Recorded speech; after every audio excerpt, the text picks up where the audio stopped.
नमस्कार दोस्तों, मैं राघवन सोलंकी तक्षशिला बुंदेलखंड में एक बार फिर आपका स्वागत करता हूं। आज अपना प्रमुख टॉपिक है यहाँ से विमुद्रीकरण से जुड़े कुछ महत्वपूर्ण जानकारी। ठीक है, यहाँ से जो आपका यूपी पुलिस यहाँ से विमुद्रीकरण से जो क्वेश्चन पूछे गए हैं और आगामी परीक्षा में एसएससी जीडी यूपी पुलिस दोबारा आने वाली है लेखपाल, इनमें जरूर अपने क्वेश्चन पूछे जाएंगे, तो इनको आज विस्तार से पढ़ लेते हैं।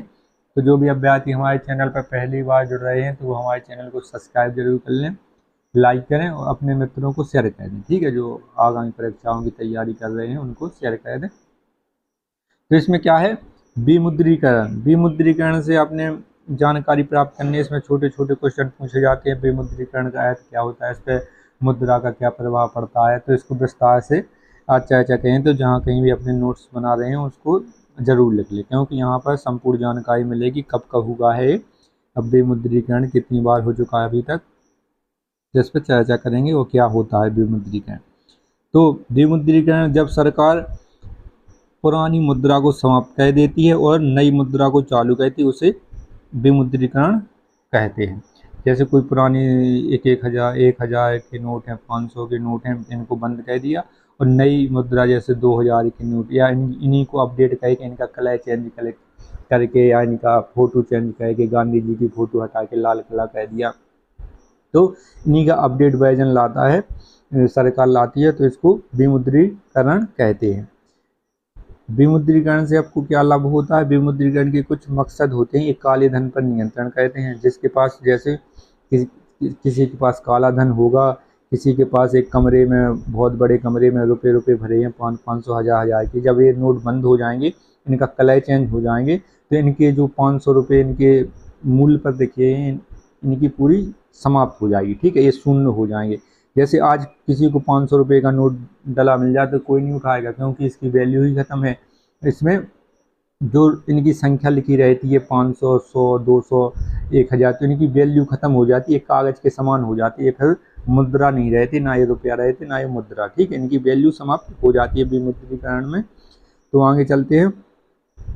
काले धन के नियंत्रण के लिए जाली नोटों की से छुटकारा, जैसे कोई 500 रुपये का एक असली नोट है, उसको छपाई करके 500 रुपये के उसी प्रकार के नोट छाप लिए, लेकिन जब इसमें विमुद्रीकरण होगा तो इनका कलर चेंज हो जाएगा, इनकी फ़ोटो चेंज हो जाएगी, इनकी जो कागज़ चेंज हो जाएगा। ठीक है, कागज़ में थोड़ा बदलाव किया जाता है, कई प्रकार के इसमें रंग जोड़े जाते हैं।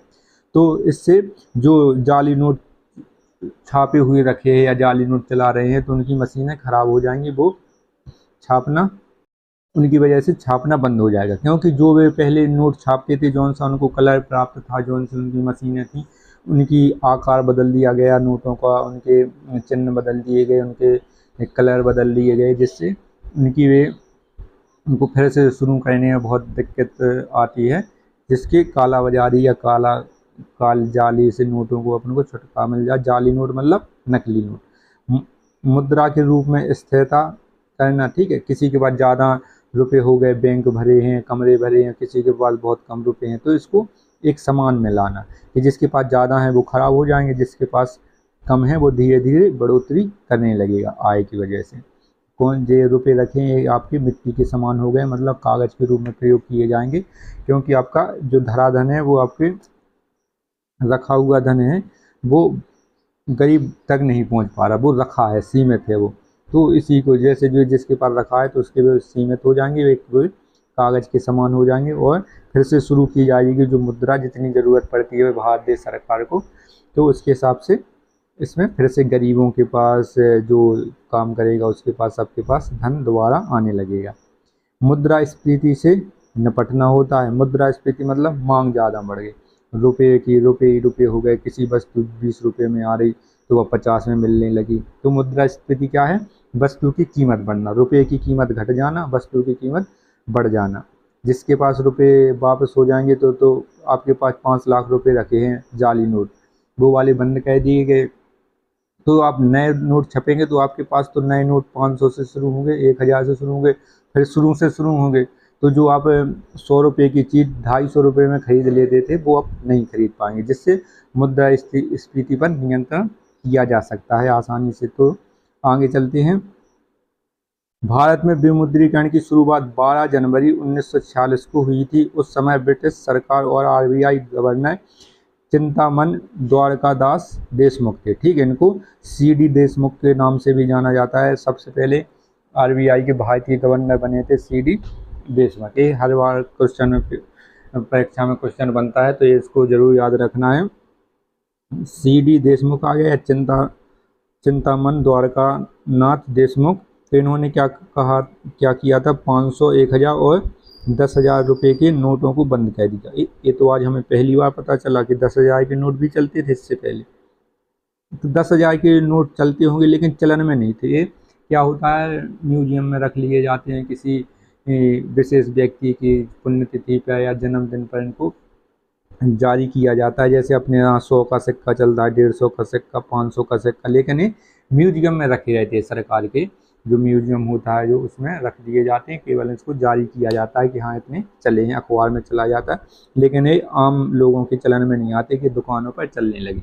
तो 10,000 का नोट भी होगा तो वो चलन में नहीं था, लेकिन उसको रखा गया था सरकार के लिए। जैसे आपका विदेश से व्यापार आदान प्रदान कहते हैं, तो उसमें ज़रूरत पड़ती है, कम वजन में ज़्यादा मुद्राएं पहुंच जाती हैं, इसलिए चला जाता है। ये आम जनता की चलन में नहीं थी। और आगे चलते हैं, नोटबंदी के लिए इसका मकसद द्वितीय विश्व युद्ध के बाद बढ़ती कालाबाजारी को रोकना था। ठीक है, द्वितीय विश्व युद्ध की फ्रांस, रूस, अमेरिका इसमें सब शामिल थे। इसमें अमेरिका ने जापान पर नागासाकी और हिरोशिमा पर बम गिराया था, जिसके बाद परमाणु बम के बाद द्वितीय विश्व युद्ध समाप्त हुआ था और जापान ने आत्मसमर्पण कर दिया था। तो उसके बाद जो कालाबाजारी थी, जो आपके पूर्वी देशों में भुखमरी मरी थी, बेरोजगारी फैली थी, बहुत मात्रा में आपकी बढ़ोतरी हुई थी, वस्तुओं का बहुत ही महंगाई ज़्यादा बढ़ चुकी थी, तो इसमें कालाबाजारी ज़्यादा होने लगी थी। तो इसको भी रोकने के लिए 1946 में मुद्रास्फीति सबसे पहले आपका विमुद्रीकरण सबसे पहले लाया गया। और आगे चलते हैं, इसके बाद भारत में विमुद्रीकरण का तीसरा और आखिरी दौर 8 नवंबर 2016 को हुआ। इस दिन प्रधानमंत्री नरेंद्र मोदी ने 500 रुपये और 1000 रुपये के नोटों को बंद करने का ऐलान किया था। विमुद्रीकरण से सबसे शुरुआती उदाहरण में से एक संयुक्त राज्य अमेरिका 1873 में सबसे पहले कहाँ आता है, 1873 में अमेरिका ने सिक्का अधिनियम लाया था। इसके बाद आगे चलते हैं, आगे यहाँ से शुरू है 1946 में कब से कहाँ पर हुई। तो 1946 में 500, 1000 और 10,000 के नोटों का विमुद्रीकरण किया गया। ठीक है, ये हमने आपको बता ही दिया है। आगे चलते, दूसरी बार अपने नोट कब विमुद्रीकरण की गई, दूसरी बार 1978 में। 1978 में इसका अधिनियम आया था, 1979 में चालू हुए थे। ठीक है, 1979 में इनको लागू कर दिया गया था। 1000 जो आपके 1946 में बंद हुए थे, 1946 में जो बंद हुए थे 500, 1000 और 10,000 के नोट, इनको 1954 में भारत सरकार ने फिर से चालू कर दिया था, क्योंकि भारत स्वतंत्र हो चुका था 1954 में। तो इसको फिर 1978 में बंद किया गया था विमुद्रीकरण। 1970 में काले धन का प्रसार का पता लगाने और उसे रोकने के लिए बांचू समिति नामक प्रत्यक्ष कर जांच पैनल का गठन किया गया था। इसके नेतृत्व में भारत के पूर्व मुख्य न्यायाधीश कैलाश बांचू ने किया था। ठीक है, इसमें आपकी एक समिति बनाई गई थी कि आपका विमुद्रीकरण करना चाहिए या नहीं करना चाहिए, तो समिति ने आदेश दिया था कि हाँ इसमें कर सकते हैं, सुझाव दिया था, तो इसमें फिर विमुद्रीकरण हुआ था। इसके बाद कब हुआ, 22 जनवरी 2014 को आरबीआई ने घोषणा की कि 2005 से पहले जारी किए गए सभी नोट प्रचलन से वापस लिए जाएंगे। जो 2005 से प्रचलन में चल रहे हैं उनको वापस लिया जाएगा। 2014 से बैंकों में ऐसे नोट बदल सकेंगे और यह सेवा अगले आदेश तक जारी होगी कि जिनके पास 2005 से 2004, 2003, 1999 वाले नोट हैं वो इनको वापस कर दें, और ये बैंकों में जमा हो रहे हैं और ये कब तक जमा हुए, अगले आदेश तक जमा किए जाएंगे। इसके बाद आता है मोस्ट इम्पोर्टेंट, यहाँ से कई बार क्वेश्चन पूछे गए, बार बार यहीं से बनते हैं। 2016 में विमुद्रीकरण हुआ चौथा बार। 500 और 1000 के रुपए नोटों का विमुद्रीकरण किया गया। 10,000 का नोट जब 1978 में बंद कर दिया गया, दोबारा नहीं चलाया गया। 500 1000 के नोट चले, इनका विमुद्रीकरण 2016 में किया गया।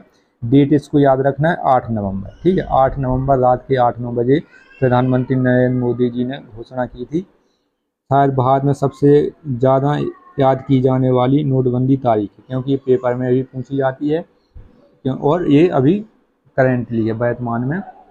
इसके बाद विमुद्रीकरण नहीं हुआ। प्रधानमंत्री नरेंद्र मोदी ने एक टेलीग्राम प्रसारण में घोषणा की कि 500 और 1000 रुपये नोटों का अब वैध मुद्रा नहीं रही। इनको अब अवैध माना गया कि जो आपके 500 रुपये मुद्रा मूल्य लिखा रहता है, 1000 रुपये मुद्रा मूल्य लिखा रहता है, इसको अब शून्य माना जाएगा। ये अब वैध मुद्रा नहीं रही है। उन्होंने 500 रुपये और 2000 रुपये के नए नोट जारी किए। 1000 का नोट बंद कर दिया, ये वर्तमान में भी अभी नहीं आता है। लेकिन 500 रुपये का नोट, इसमें कलर बदल गया, इसके फोटो बदल गई, इसकी रंग बदल गए। इसमें भी आपके 2000 नोट का 2000 का नहीं चलता था और इसमें 1000 का बंद करके 2000 का चलाया गया, ठीक है। 500 और 2000 रुपये के नोट चलाए गए। एक घोषणा की। सूत्रों के अनुसार इस कदम से काले धन पर लगाम लगेगी और आतंकवादी गतिविधियों के लिए इस्तेमाल की जा रही नकली और अवैध नकदी पर रोक लगाई जाए। रोक लगेगी, ठीक है। यहाँ तक हो गया, रोक लग जाएगी। और इसके बाद अपना आखिरी कब हुआ है, आखिरी 5वां अपना कब हुआ है, 5वां 2023 में 2000 के नोट को प्रचलन से वापस किया जाएगा। 2023 में कौन सा है, 2000 का नोट जो 2016 में लागू किया गया था। कब, 2016 में लागू किया गया था। अब इनको 2023 में लगभग 7-8 साल के बाद इसको बंद किया जाएगा।